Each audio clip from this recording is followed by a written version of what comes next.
Alright, so I recently rewatched The Batman from 2022, and I noticed a couple of things I didn't see on my first watch all those years ago. And that is, the Riddler was practically in control. Batman was running behind, the police were not really doing much except Gordon. He was pretty much hands on for the entire thing. And as far as the battle of wit between Batman and the Riddler is concerned, obviously, we know who won that fight in this movie. But if you don't know, let me explain. Before I go into the nitty gritty details, like, subscribe, hit the notification button. It really helps the channel grow. I really appreciate it. Alright, get this. Most, if not all, the riddles and clues the Riddler leaves for the Batman are connected. I never noticed this on my first watch when it came out, but let me show you so it'll make sense. We got Exhibit A, the mayor's murder and the greeting card. Exhibit B, the rat maze, death trap and the card. Exhibit C, the neck bomb situation and the card. Exhibit D, the Riddler's apartment and the murder weapon. Now, it's important to realize that the Riddler actually leaves Batman subtle clues throughout these murders, and these clues can be below surface and in the detail. Okay, let's start with Exhibit A. Riddler murders the mayor, tapes his head, and cuts off his thumb. Leaves Batman with a greeting card with an owl on it. And years ago, just before the movie came out, from the trailers, I thought this had something to do with the Court of Owls. But unfortunately, no. Okay, the card says, Secret friend. Who? Having a clue? Let's play a game, just me and you. What does a liar do when he's dead? This card actually puts things into context. It's actually supposed to inform Batman about the Riddler's plans. That's pretty obvious. So, Riddler is telling Batman that he is his secret friend, and they're playing a game. And the card has an owl on it with a skeleton's finger on its mind. The owl has death on its mind, so he's hunting rats, since owls eat rodents, right? So the Riddler is telling Batman that both of them are friends in a game and he is on the hunt for rats. But wait a minute, owls, particularly large owls, are also known to prey on birds. Birds like the falcon. But okay, you might say it would have been a bit of a leap, a stretch for Batman to have given a simple card all that much thought. Only the riddle, only the cipher matter, right? But you need to understand something. Everything the Riddler gave Batman is a clue. But Batman throughout this movie struggles to see the bigger picture. And I'm going to repeat this a couple of times, but we'll get into that. This whole thing of Batman not being able to see the bigger picture later though. Now, alright, on to Exhibit B. The rat maze trap Riddler used to kill this guy, the corrupt police commissioner. Now, what do Batman and Gordon find in this room? A rat maze with symbols leading to the Riddler's logo. Interesting. But not only a rat maze, but a card and some photos and a cipher from the Riddler. Now, here's what the card says. I'm mad about you. Want to know my name? Just look inside and see.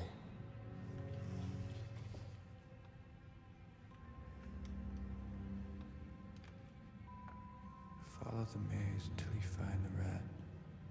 Bring him into the light, and you'll find where I'm at. Alright, let's look into the card. Once again, the Riddler is telling Batman that they're friends, and he is mad about him. And the card has a mad scientist on it, mixing chemicals together, forming an explosive reaction. Is Riddler telling Batman that he's cooking up explosives too?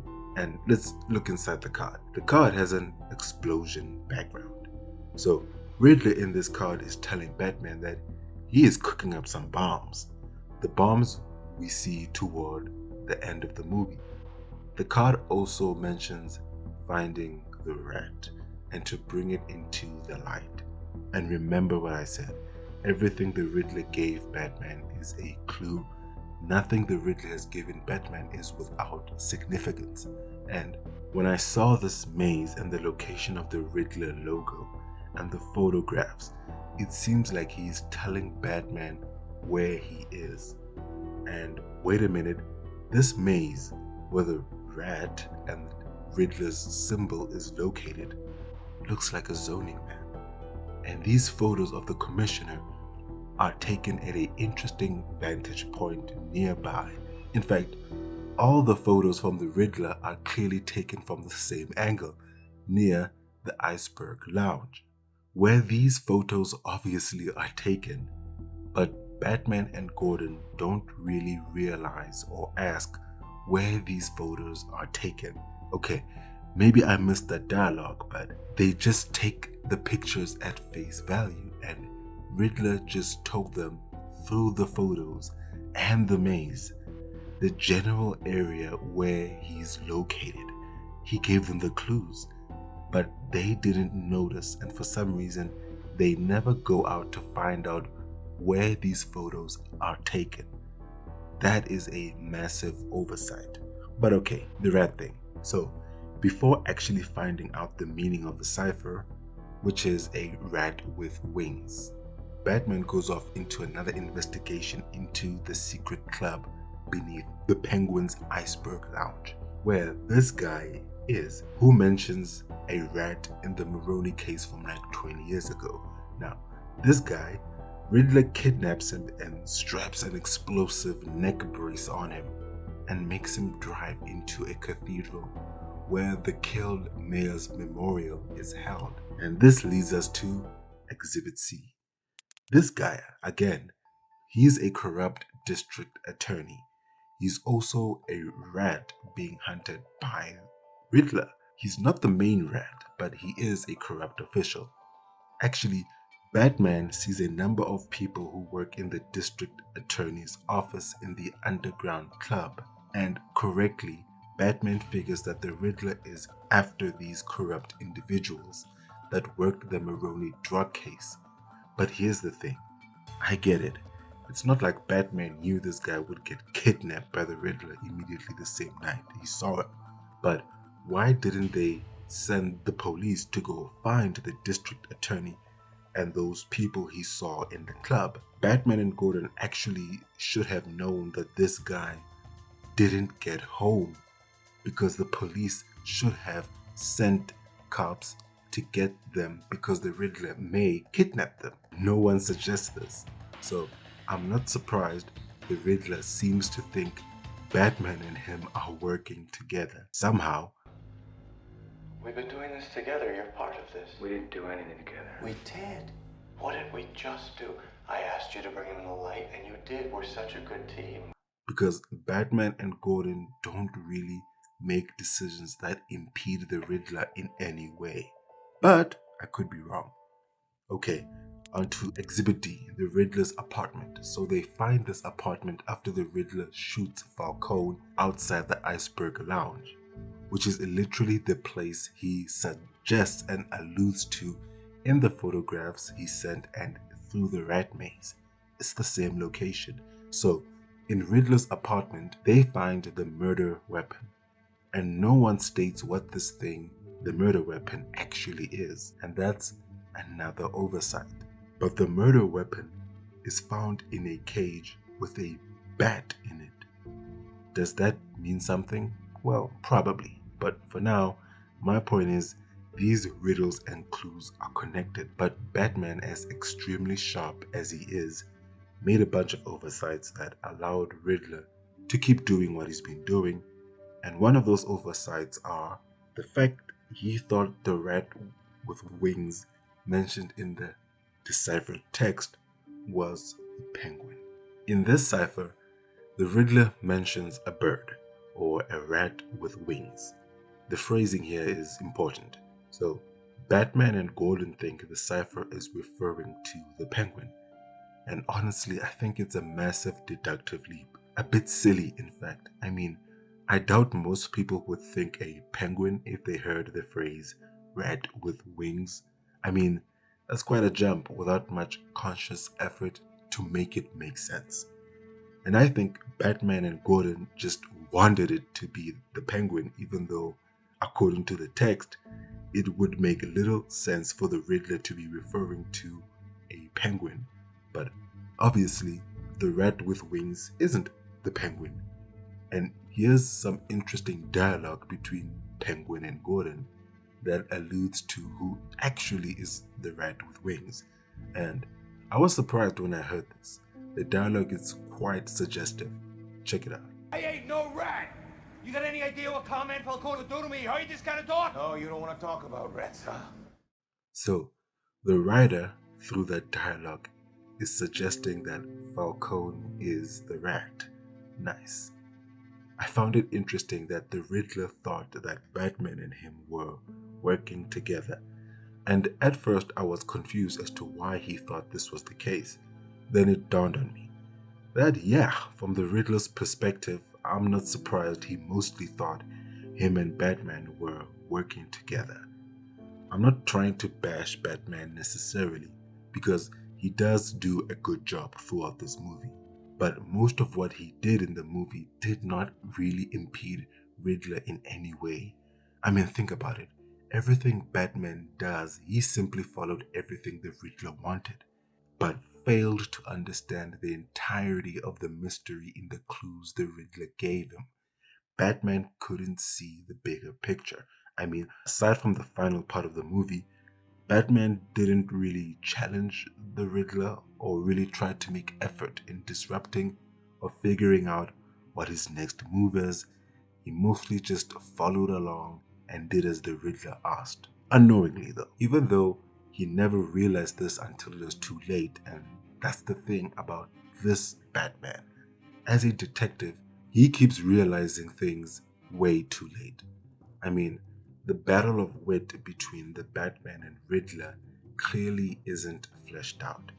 This was not an Al versus Kira type situation.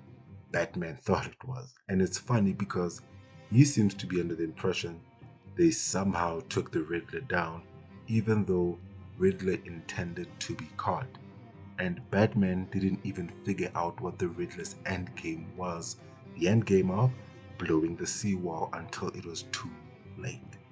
Batman leaned too much into his own understanding. Yes, he's extremely sharp, but some of his deductions weren't properly fleshed out, and he didn't see the bigger picture in the clues Riddler riddled around him.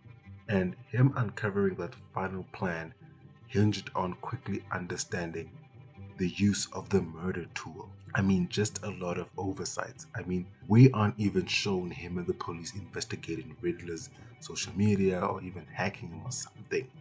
But point is, the movie makes it seem like the Riddler lost in the end.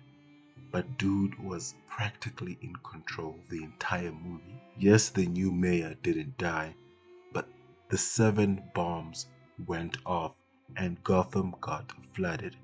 That is a massive loss. Really, just think about it. He and the police had absolutely no idea that there were bombs in vans located at several points at the Gotham seawall, right? They had no clue whatsoever. And as much as I enjoyed this Batman movie adaptation, dude is sharp and extremely focused and gets the job done. Yes, but the Riddler won. His biggest scheme practically succeeded. And yes, I know it's only this Batman's second year, but this is the kind of career where any wrong step taken or any information misunderstood or not properly investigated can lead to serious problems and heavy repercussions. These supervillains mean business, alright? They're no joke. The dude practically won with little trouble. And okay, this part is just a small nitpick, but why isn't Alfred actively communicating and supporting Batman on the Bat computer while in the field? We all know Alfred, he's usually Batman's support on the field, right? But anyway, yeah, the Riddler practically went unchallenged throughout this movie. And the police, except Gordon, weren't really that much help. I just wish they made Batman a bit more focused on challenging or thwarting Riddler rather than simply being reactionary and following the Riddler along. I mean, yes, the police are around, but aside from Batman and Gordon, there barely seems to be any visible police investigation taking place to thwart and find Riddler. But yeah, that's how the Riddler basically won.